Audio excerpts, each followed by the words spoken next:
Hello, good morning everybody. Once again I am Ashutosh with the new topic. हम लोग पिछले class में what is light या what is the nature of light, light क्या है ये सीखे थे। ठीक है, तो वहाँ हम सीखे थे कि लाइट को एक्सप्लेन करने के लिए डिफरेंट साइंटिस्ट के द्वारा 5 डिफरेंट थ्योरीज दिया गया और लास्ट में कंक्लूजन निकला कि light is both A form of wave and a stream of particles. Light has dual characteristic. अब हम लोग अगला टॉपिक देखते हैं बेसिक टर्मिनोलॉजी। कुछ बेसिक टर्म्स को सीखेंगे जो हमें रे ऑप्टिक्स में यूज होगा। Basic terminology of ray optics. तो चलिए सबसे पहला चीज सीखते हैं कि there are 2 requirements to see any object. किसी भी चीज को देखने के लिए आपके पास 2 चीज का होना जरूरी है। पहला है प्रेजेंस ऑफ लाइट, लाइट का प्रेजेंस हो, और दूसरा नॉर्मल ह्यूमन आई, और आंख भी आपका ठीक हो। ओके, हम अंधेरे में नहीं देख सकते, हमारा आंख ठीक है लेकिन अंधेरा है तब भी नहीं देख सकते, और आंख ही गड़बड़ है तो लाइट रहेगा तब भी नहीं देख पाएंगे। तो इन दोनों चीजों का होना जरूरी है। The blind cannot see. Okay, तो इसका मतलब कि 2 चीज की जरूरत है, लाइट का प्रेजेंस होना और नॉर्मल आई का नॉर्मल होना, means free from defect. Okay, तो 2 चीज की जरूरत है। अब हम देखते हैं कोई भी ऑब्जेक्ट हम लेते हैं तो उस ऑब्जेक्ट को 2 कैटेगरी में डिवाइड कर सकते हैं, एक ल्यूमिनस ऑब्जेक्ट और दूसरा non luminous object. Luminous object का मतलब क्या है?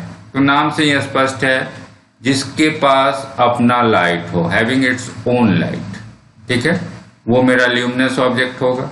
जैसे मेरा सन है, इसके पास अपना लाइट है। हम जो बल्ब जलाते हैं, अगर लाइट जल रहा है तब वो ल्यूमिनस ऑब्जेक्ट है, बुता हुआ है, स्विच ऑफ है तब वो ल्यूमिनस नहीं है। कैंडल है, सबको अगर जलाएंगे तो ये सारा चीज आपका ल्यूमिनस ऑब्जेक्ट है जिसके पास अपना लाइट है। ओके, और नॉन ल्यूमिनस ऑब्जेक्ट नाम से ही स्पष्ट है, जिसके पास अपना लाइट नहीं हो। ओके, तो ये क्या नॉन ल्यूमिनस ऑब्जेक्ट क्या करता है? नॉन ल्यूमिनस ऑब्जेक्ट, जैसे मान लीजिए रूम में कहीं पे बुक रखा है, कोई टेबल है, कोई भी चीज है, तो अगर हम बल्ब जलाते हैं तो बल्ब से जो रोशनी आ रही है बुक पे, वो रिफ्लेक्ट होके फिर दूसरे दिशा में जा रही होगी। ओके, तो ये क्या करता है, किसी भी ल्यूमिनस सोर्स से जो लाइट आ रहा है उसको ये रिफ्लेक्ट करता है, नॉन ल्यूमिनस ऑब्जेक्ट। ओके, तो हम किसी भी बॉडी को देखेंगे कैसे? तो देखने के लिए अभी आप सीखे कि 2 चीज का होना जरूरी है, लाइट का प्रेजेंस होना चाहिए और आई नॉर्मल होना चाहिए। तो ल्यूमिनस ऑब्जेक्ट को देखना आसान है, क्योंकि ल्यूमिनस ऑब्जेक्ट से लाइट ऑलरेडी हर दिशा में निकल रहा है। कोई अगर हम ल्यूमिनस ऑब्जेक्ट सोर्स ले लें तो यहाँ से लाइट हर दिशा में निकल रहा है। यही लाइट जब हमारी आंखों में पहुंचेगा तो रेटिना पे हमें सेंसेशन होगा और हम उसको देख पाएंगे। तो ल्यूमिनस ऑब्जेक्ट को देखना आसान है क्योंकि इसका अपना लाइट है, वो लाइट आप तक पहुंच रहा है। लेकिन हम नॉन ल्यूमिनस ऑब्जेक्ट को कैसे देखेंगे? तो नॉन ल्यूमिनस ऑब्जेक्ट क्या कर रहा होगा, तो जो भी ल्यूमिनस सोर्स है उसके आसपास, वहां से लाइट जो उस पे आ रहा है, इंसिडेंट हो रहा है, उसको वो रिफ्लेक्ट करेगा, और ये रिफ्लेक्ट करके अगर आपके आई तक पहुंचा तो आप इस ऑब्जेक्ट को देख पाएंगे। ठीक है, तो ल्यूमिनस होगा तो उसके अपने लाइट के कारण देखेंगे। और नॉन ल्यूमिनस ऑब्जेक्ट को हम कैसे वॉच करेंगे? तो नॉन ल्यूमिनस ऑब्जेक्ट को देखने के लिए उसके आसपास जरूर कोई ना कोई एक ल्यूमिनस सोर्स होना चाहिए, जहां से लाइट आए, उस बॉडी से टकराए और टकराने के बाद आपकी आंखों तक पहुंचे। ओके, तो आप यहां तक समझ गए। अब हम लोग आगे बढ़ते हैं और अगले टॉपिक को देखते हैं। अब देखिए, लाइट की जो वेलोसिटी है is different in different medium. Light की velocity of light is different, ये अलग अलग है इन डिफरेंट मीडियम्स। अलग अलग मीडियम में लाइट अलग अलग वेलोसिटी से चलेगा। It has a maximum value of 3 × 10⁸ metre per second. ये इसका मैक्सिमम वैल्यू है लाइट का, जो आपको कब मिलेगा, जब आप वैक्यूम में लाइट को ट्रैवल कराएंगे तब। ओके, वैक्यूम में this is your maximum speed 3 × 10⁸। अब कोई भी दूसरा मीडियम हम सेलेक्ट करेंगे तो हमेशा हमें वैल्यू इससे कम मिलेगा। 3 × 10⁸, that is your maximum value. दूसरे मीडियम में ये स्लो होता जाएगा, उसकी वेलोसिटी घटती चली जाएगी। ओके, अब हम ये भी जान रहे हैं light travels in a straight line. Light सीधी रेखा में चलता है, जिसको हम लोग रेक्टिलिनियर प्रोपेगेशन ऑफ लाइट कहते हैं। Light travels in a straight line, ये जूनियर क्लास में हम लोग सीखते हैं। बाद में हम लोग जब डिफ्रैक्शन ऑफ लाइट सीखेंगे तो वहाँ देखेंगे कि लाइट कॉर्नर से मुड़ती भी है। ठीक है, शार्प एजेज कॉर्नर से टकरा के ये मुड़ जाती है, तो वो डिफ्रैक्शन ऑफ लाइट, वो फिर हम लोग आगे की क्लास में सीखेंगे। अभी हम देख रहे हैं light travels in a straight line. तो जिस लाइन के अलोंग लाइट ट्रेवल करेगा that is called A ray of light, the line along which light travel. Okay, तो जिस लाइन के अलोंग, जैसे हम एक स्ट्रेट लाइन मान लीजिए, इस दिशा में लाइट जा रहा है। ओके, तो this is the line along which light travels, this is called A ray of light. इसको एरो साइन दे के दिशा बता रहे हैं कि इधर से इधर कोई सोर्स होगा और यहाँ से लाइट है सो निकल रहा है और इस दिशा में चला जा रहा है। तो the line along which light travels is called A ray of light. Okay, अब यहाँ तक देखने के बाद अब देखिए, रे ऑफ लाइट हम समझ गए। अब हम लोग बीम की बात करते हैं। ए बंडल ऑफ रे, अगर हम बहुत सारा रे को ले लें, ये एक सिंगल रे है, तो सिंगल है तो उसको रे बोलेंगे, और बहुत सारा रे ले लें, बंडल ले लें, a bundle of rays is called a beam of light. ठीक है, इसका नाम बीम देंगे। और अगर नैरो बीम, बहुत पतला बीम लेते हैं, तो that is also called pencil of light. ठीक है, a narrow beam is called A pencil of light. अब ये जो बीम है ये 3 तरह का हो सकता है। ठीक है, 3 कैटेगरी का होगा। तो पहला है पैरेलल बीम। पैरेलल बीम का मीनिंग क्या है? पैरेलल बीम का मतलब है कि जब उसका सारा रेज आपका पैरेलल हो। ओके, हम देखें यहाँ फिगर बना के 3 कैटेगरी में डिवाइड किए हैं। तो पैरेलल बीम का मीनिंग क्या है? तो when its rays are parallel, तो बीम में बहुत सारा रे का ये बंडल है, तो हम बहुत सारा रे बना रहे हैं, 1 2 3 4, बहुत सारा रे ले रहे हैं। और अगर सारा रे एक दूसरे के पैरेलल है तो you will say that it is a parallel beam. Okay, तो ये पैरेलल बीम हो गया जब सारा रे इसका पैरेलल है। ये पहला टाइप हो गया पैरेलल बीम का। दूसरा है कन्वर्जेंट बीम। कन्वर्जेंट बीम का मतलब हुआ जब रे जो है when its rays are meeting at a point, और जब रे किसी पॉइंट पे जाके मिल रहा है तब ये मेरा कन्वर्जेंट बीम होगा। हम बहुत सारा रे ले रहे हैं और सबको एक पॉइंट यहाँ पे हम सबको कन्वर्ज करा रहे हैं, मीट करा रहे हैं, तो this beam will be called A convergent beam. Okay, और तीसरा जो कैटेगरी होगा वो डाइवर्जेंट बीम का होगा।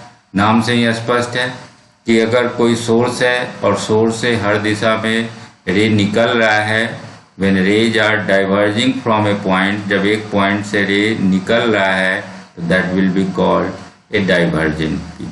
ओके, तो ये बीम 3 तरह का होगा, ये हम समझ गए। अब आगे बढ़ते हैं।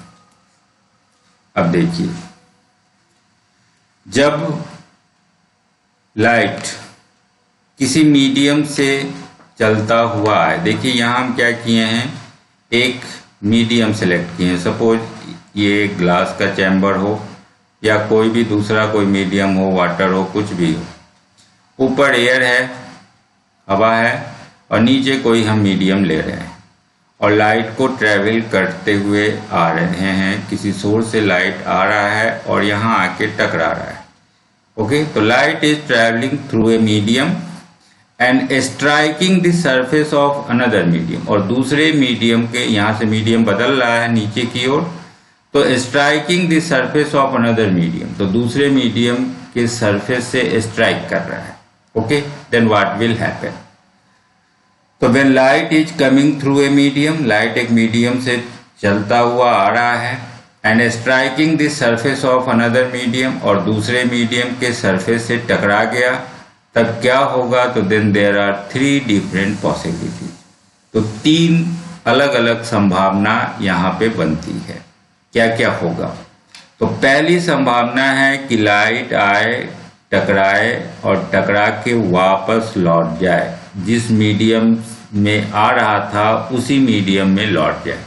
मान लीजिए एयर से आ रहा है तो एयर में ही लौट जाए, ये रिटर्निंग बैक हो गया, बाउंसिंग बैक हो गया। This is your first possibility, ये पहली संभावना बनी, और इसी पहली संभावना का नाम हम लोग देते हैं रिफ्लेक्शन ऑफ लाइट। रिफ्लेक्शन हो गया means bouncing back of light, light का बाउंस करके बैक हो जाना, कहाँ? तो इनटू द मीडियम, उसी मीडियम में जिसमें वो चल के आ रहा था, through which it was coming, जिस मीडियम से आ रहा था, टकराया और टकरा के उसी मीडियम में वापस लौट गया। That is your first possibility, and this possibility is known as reflection of light. ये लाइट का रिफ्लेक्शन हो गया, ये पहली संभावना हो गई। अब अगली संभावना क्या है? अगली संभावना है एब्जॉर्प्शन ऑफ लाइट। अब when light is absorbed by the second medium, second संभावना है कि जो लाइट ट्रेवल करते हुए आ रहा है, तो अब ये जो दूसरा मीडियम से टकराया, तो टकरा के ये मीडियम उस लाइट को एब्जॉर्ब कर ले। This is your second possibility कि ये दूसरा मीडियम उस लाइट को एब्जॉर्ब कर ले, तो that is your second possibility, absorption of light. और तीसरी संभावना क्या बनती है? तीसरी संभावना बनती है कि लाइट जो आया मीडियम से टकराया और टकराने के बाद मीडियम में इन कर जाए, दूसरे मीडियम में वो इंट्रोड्यूस हो जाए, दूसरे मीडियम में चला जाए। Okay, this is your third possibility, and that possibility is known as refraction of light. ये जो तीसरी संभावना बन रही है, entering into the second medium, that is called refraction of light. तो अब ये तीनों ही घटना, 3 संभावना है, जब भी लाइट किसी मीडियम से चलता हुआ आए और आके दूसरे मीडियम के सरफेस से टकराए, तो 3 संभावना बनती है, या तो रिफ्लेक्शन हो, एब्जॉर्प्शन हो या रिफ्रैक्शन हो। तो एक्चुअली क्या हो रहा है? एक्चुअली हो रहा है कि तीनों ही घटना साथ साथ घट रही है। Okay, certain portion is reflected, certain portion is absorbed, and the remaining portion is refracted। कुछ हिस्सा टकरा के लौट गया, कुछ हिस्सा एब्जॉर्ब हो गया और कुछ हिस्सा रिफ्रैक्ट हो गया। ओके, तो जब भी ऐसा होगा, जब भी लाइट ट्रैवल करते हुए आए किसी मीडियम के सरफेस से टकराए, तो तीनों ही घटना साथ साथ होगी, परसेंटेज अलग अलग होगा। अब आपके हाथ में है कि आप किस घटना को ज़्यादा से ज़्यादा देखना चाहते हैं। तो देखिए, उस हिसाब से हम मॉडिफाई करेंगे। तो for reflection to be most, अगर आप चाहते हैं कि रिफ्लेक्शन ही ज़्यादा से ज़्यादा हो, कि मोस्ट ऑफ द पोर्शन आए, टकरा के लौट जाए, तो अब हम क्या करेंगे? आपका जो ग्लास का जो चैम्बर था, उसके पीछे क्या करेंगे? हम सिल्वर का कोटिंग करेंगे, सिल्वर का एक लेयर चढ़ा लेंगे, silver coating. Okay, silver coating इसलिए कि silver is the best reflector, one of the best reflector. तो सिल्वर आपका बहुत सारे रिफ्लेक्टर में बेस्ट कैटेगरी में आता है, इसलिए हम सिल्वर का एक पेंट कहें या कवरिंग कहें या कोटिंग कहें, सिल्वर का पेंट लगा लेंगे। ठीक है, तो लाइट आएगा तो टकराएगा, तो सिल्वर से टकराने के बाद वो वापस लौट जाएगा। ठीक है, और उस सिल्वर कोटिंग को प्रोटेक्ट करने के लिए इसके बाद हम एक पेंट चढ़ा लेंगे, पेंट चढ़ाएंगे रेड कलर का या ब्राउन कलर का, to protect the silver coating. Silver coating खुरच ना जाए, खत्म ना हो जाए, इसलिए हम एक प्रोटेक्शन के लिए इस पे पेंट चढ़ाते हैं। आप घर में देखते होंगे, जब कोई मिरर टूट जाता है तो मिरर के पीछे देखते हैं तो आपको रेड कलर या ब्राउन कलर नज़र आता है कि उस पर पेंटिंग की हुई है। तो एक्चुअली वो रेड पेंट होता है और उसके वो सिल्वर कोटिंग को प्रोटेक्ट करने के लिए होता है। तो जब आप ये काम करते हैं तो हम कहते हैं कि हमने एक मिरर बना लिया है। मिरर बना लिया है, ठीक है, ये मिरर बन गया। मिरर का ये कंसेप्ट है कि हमको रिफ्लेक्शन ज़्यादा करना था, मोस्ट ऑफ द पोर्शन को टकरा के लौटा लेना था, तो हमने सिल्वर की कोटिंग की, पेंट चढ़ाया और इस तरह से हमने एक मिरर बना लिया। ओके, तो this is your first possibility.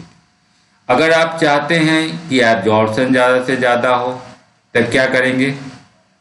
Absorption ज़्यादा से ज़्यादा हो तो एब्जॉर्प्शन के लिए हमें क्या करना होगा? तो उस सरफेस को ब्लैक कलर या ब्लैक पेपर या ब्लैक क्लॉथ किसी चीज़ से उसको लपेट देना होगा। ब्लैक कलर, ब्लैक पेपर या ब्लैक क्लॉथ, तो जो भी आपका सरफेस है, इस सरफेस को, ये जो सरफेस था इसको हम कवर कर लें ब्लैक कलर से, ब्लैक पेपर से, ब्लैक क्लॉथ से। तो ये surface most of the light को एब्जॉर्ब कर लेगा। क्यों? क्योंकि ब्लैक कलर जो है it is the best absorber.